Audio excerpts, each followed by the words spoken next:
The children of Woodharrow Park.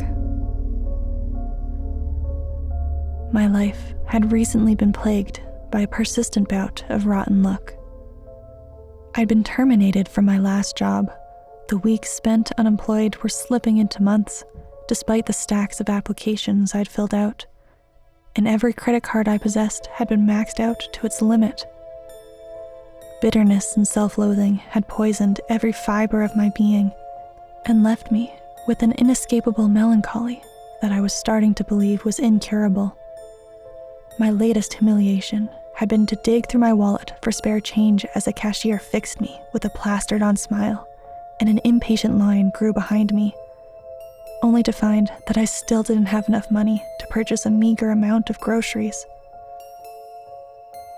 I'd headed to Woodharrow Park afterwards, a local, secluded, sleepy stretch of land to clear my head.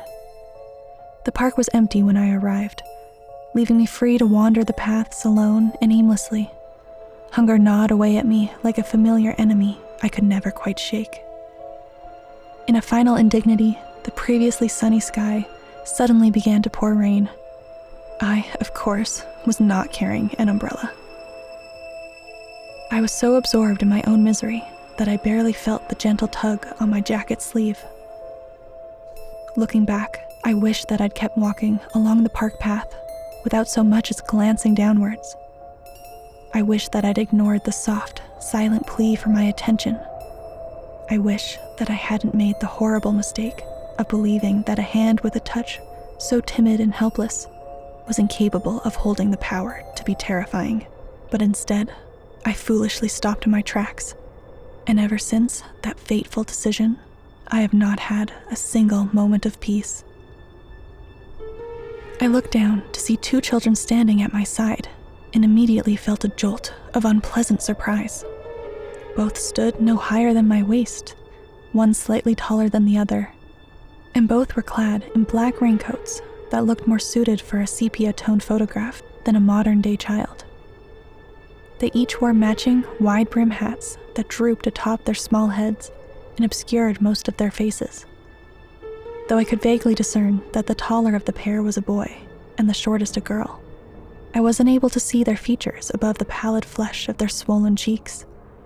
Their lips were so colorless that it appeared as if they had little more than a thin white sliver for a mouth. The children's bodies were round, without any of the cherubic softness associated with youth. Rather, they looked unnaturally bulbous, bloated to the point of near grotesqueness. Unbrushed tufts of stringy blonde hair jutted from beneath their hats like tangled straw, dry as a brittle bone and seemingly untouched by so much as a single drop of rain.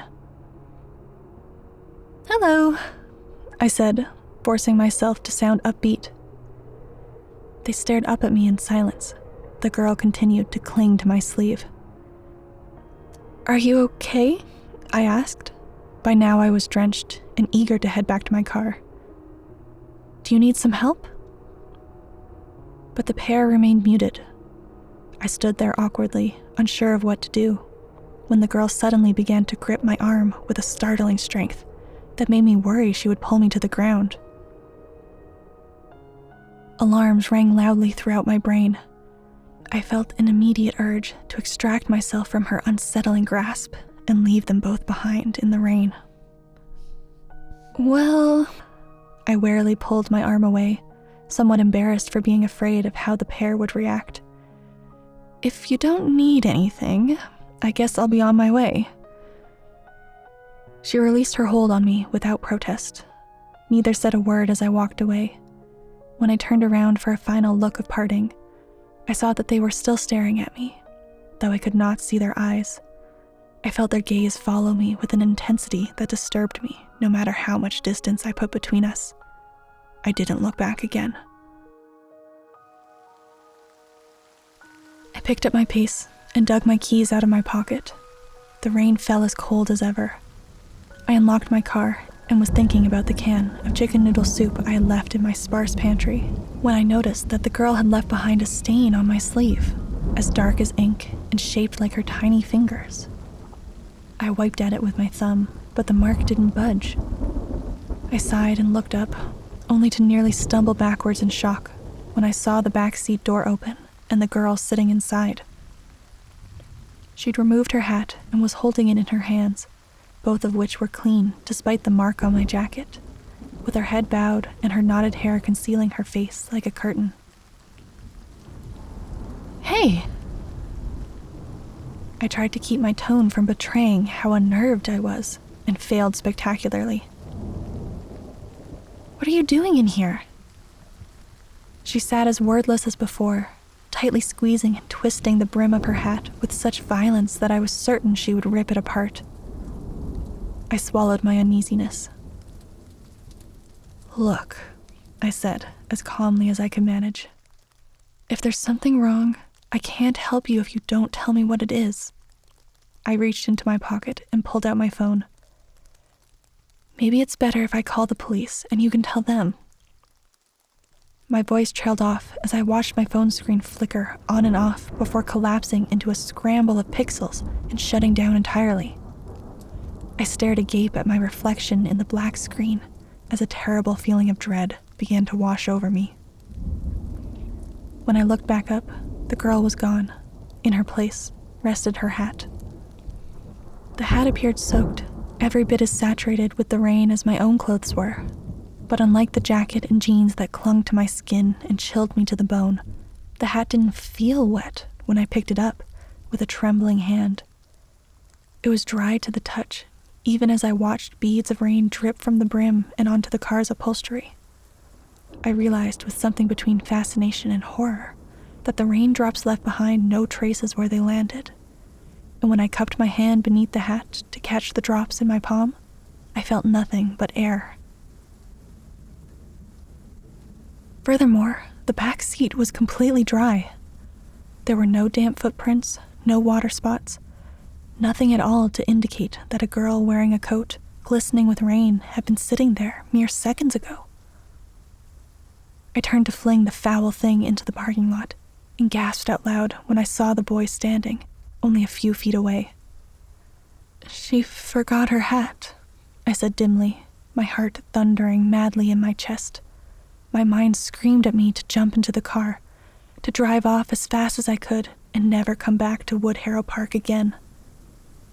But it was that same fear that left me rooted to the spot, paralyzed and helpless, even as the boy stepped ever closer towards me. "Stop it!" I wanted to scream, but my tongue felt too thick to form the words. The boy lifted his hat. A burst of darkness erupted in my eyes, blinding me as a hellish symphony assailed my other senses.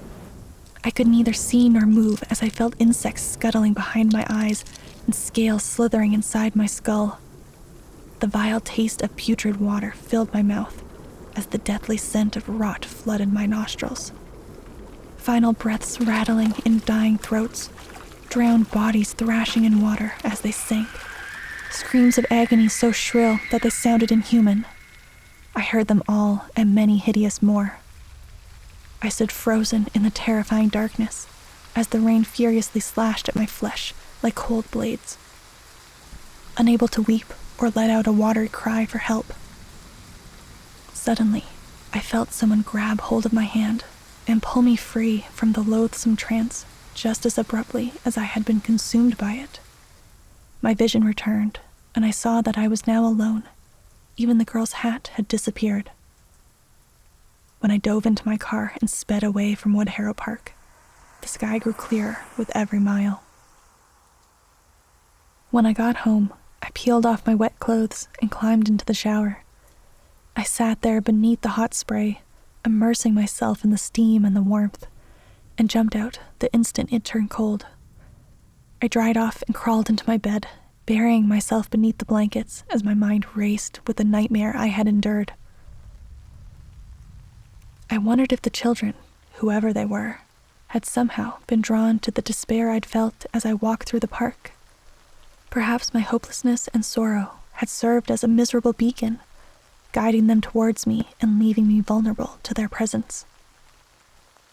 There was one thing I knew for certain. It was the girl who had rescued me. I'd known it the second I felt her small hand touch mine. I realized now that she hadn't climbed into the car to frighten me, She'd only wanted me to stay with her in the park. Tears slid down my cheeks as I thought of her being forced to forever wander Woodharrow with no one but a boy who carried hell beneath his hat to keep her company. Maybe she too had once visited the park while bearing a sadness as heavy as my own, only to wind up imprisoned by it. I slept fitfully. When I awoke the following morning, I discovered that the stain on my coat sleeve had somehow bled onto my arm. I spent hours trying to wash it off, scouring my flesh until it grew angry and raw, but the mark refused to be cleansed away. I sat on the floor of my bathroom, gazed down into the imprint of the girl's fingers on my reddened skin, and felt the horrid chill of Woodharrow's rain creep down my spine. That was last week.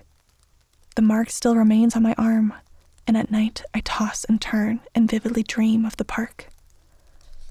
I've told myself repeatedly that I can't go back there, that I was lucky to have made it out alive and might not be so fortunate again. But I can't stop thinking about the girl. I pity and fear her in equal measure. When it rains, I look out the window and wonder if I'll see her outside waiting for me, clutching her hat and bowing her tangled head. The thought both saddens and terrifies me. So I've made a decision, and perhaps I'll live long enough to regret this one too. As soon as I've finished posting this, I'm grabbing my car keys and driving to Woodharrow Park. I know that I might be walking towards my own doom. I know that the marks on my arm are likely a bad omen. I know that the girl may be every bit as malevolent as the boy, and that she may be trying to lure me into a trap of her own. I know that there's a strong chance I'll never be able to come back and tell you what happened. But I can't keep reliving the same nightmare over and over again. In a way, I never truly left Woodharrow. My mind wanders its paths, even as I hide away in my home. I've got to go now. Wish me luck. I have a feeling it's going to rain.